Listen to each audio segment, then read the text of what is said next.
What's going on, guys? Welcome back to another Boring Money episode. It's your boy, Mr.Boring Money. And today, what I wanted to talk about is decentralized finance. What is it? And how is it even possible that it's existing? Now, what I want to do is clearly communicate that this is not financial advice by any means whatsoever. All I'm doing is sharing what's worked for me, some of the investment principles that I've learned over the years, and this is for pure entertainment purposes. If you're seeking financial advice, if you have issues with your own portfolio, seek a financial advisor, somebody who's licensed and who's qualified to be able to meet you at your unique needs. This is just for educational purposes and entertainment purposes only.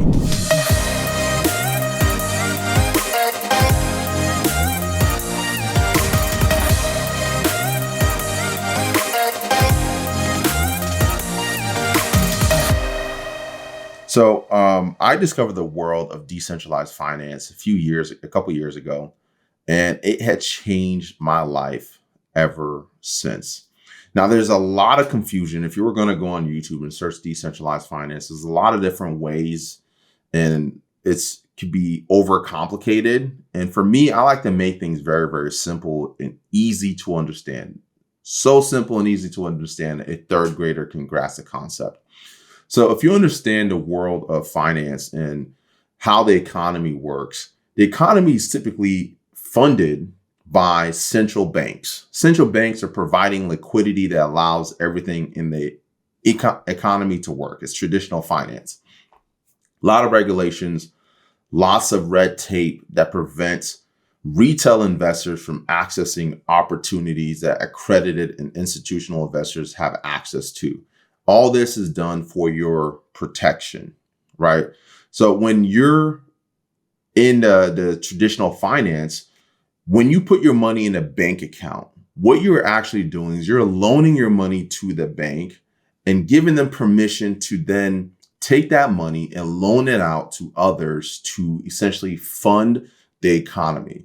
To take your money, loan it out, use it to approve people for mortgages, use it to approve people for a car, use it to approve people for personal loans, business loans. They use it to approve construction.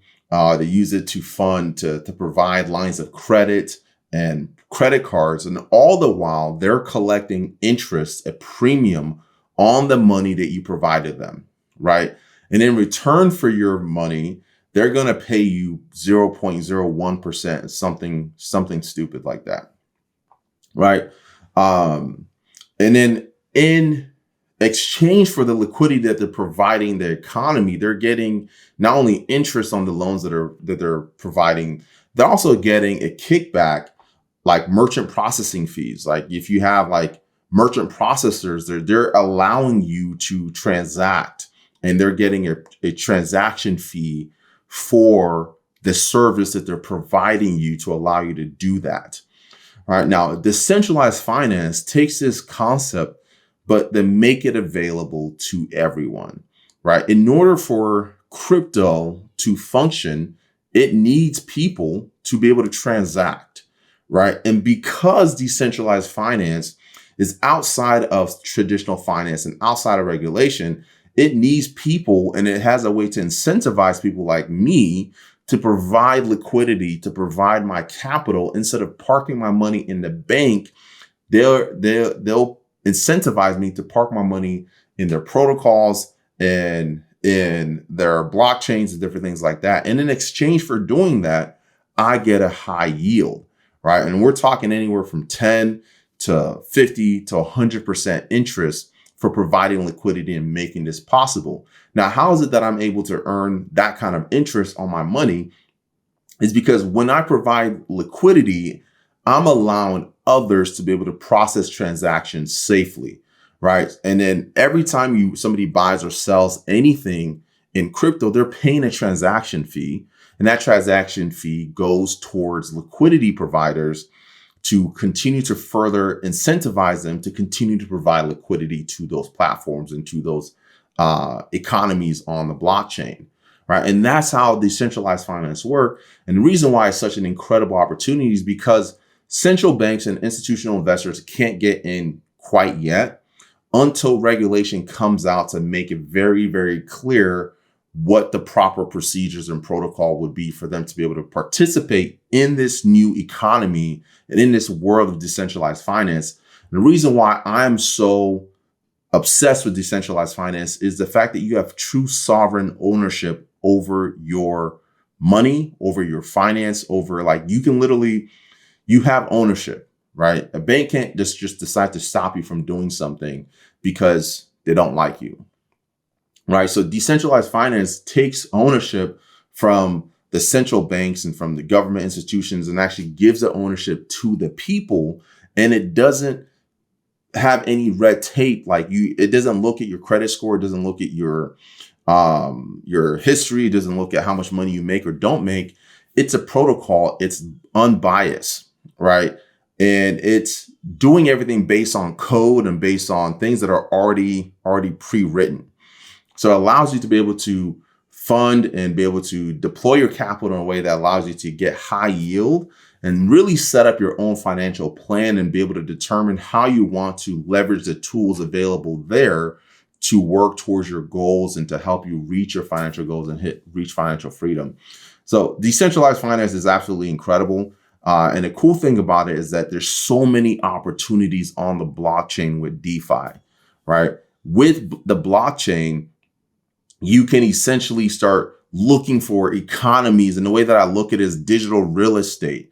You can find pockets in the economy that allows you to essentially, when you park your money there, the way I look at it is like I'm owning a piece of real estate in this neighborhood, right? And everyone who rents real estate in that neighborhood pays me rent.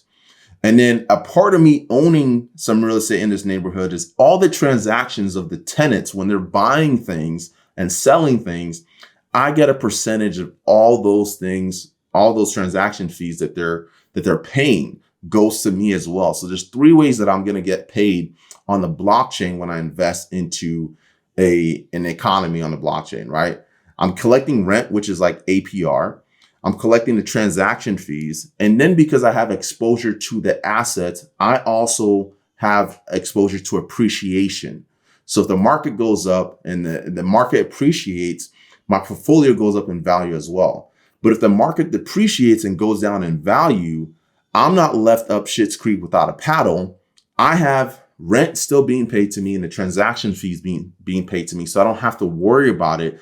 There's a way for me to still extract value from my digital real estate because it's producing cash flow, right? And I bias the cash flow over the appreciation because I want to have a way to be able to extract value long term, no matter what the market does.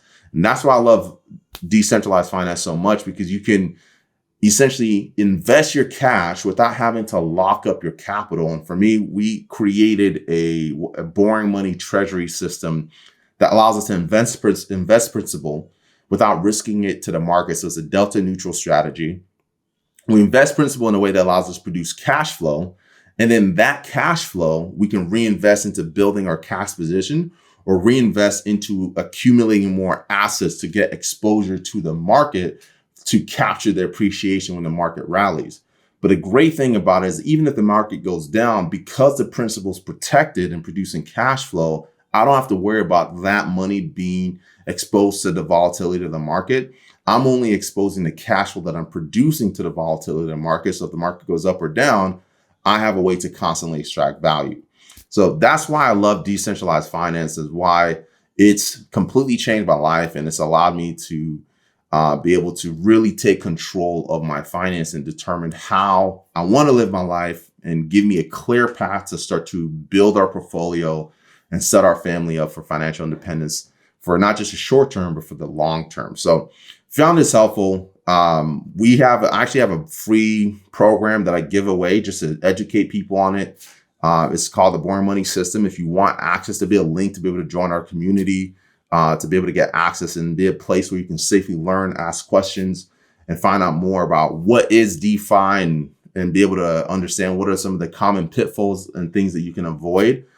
So that you can really start to understand like the world and the tools that are available to you out there on the blockchain. because it could truly change your life, and it's changed my life for the better. And I just want to help people understand that the blockchain is there, and that despite the fact that there's a lot of forces trying to prevent people from being able to adopt and get into DeFi and be able to utilize the tools available to them. But it's at a point where there's no way they can shut it down, right? They have to create regulation that clarifies it. And so everyone who gets in properly before regulation, they're going to be the ones that are going to be able to ride that wave when the regulation comes. So hope you found this helpful. Again, the link to be able to join and sign up for the free course, just to educate yourself on it a little bit more, is in the show notes. Go ahead and go through it. And then if you have any questions, you'll have access to the community and be able to ask. But I'll catch you in the next one. Deuces. If you found this video helpful, chances are you're going to find a ton of value in our Boring Money community, where I'm in there live, actively sharing articles, market updates, and just educating you on what's going on in the market real time. So if you don't want to wait for another one of these episodes or another video training to come out, and you want to have live updates on what's happening in the market, go ahead and join the Boring Money community, where you can have access to us and be able to ask any questions that you want, and potentially even get featured in an episode. Till next time, hope to see you on the inside.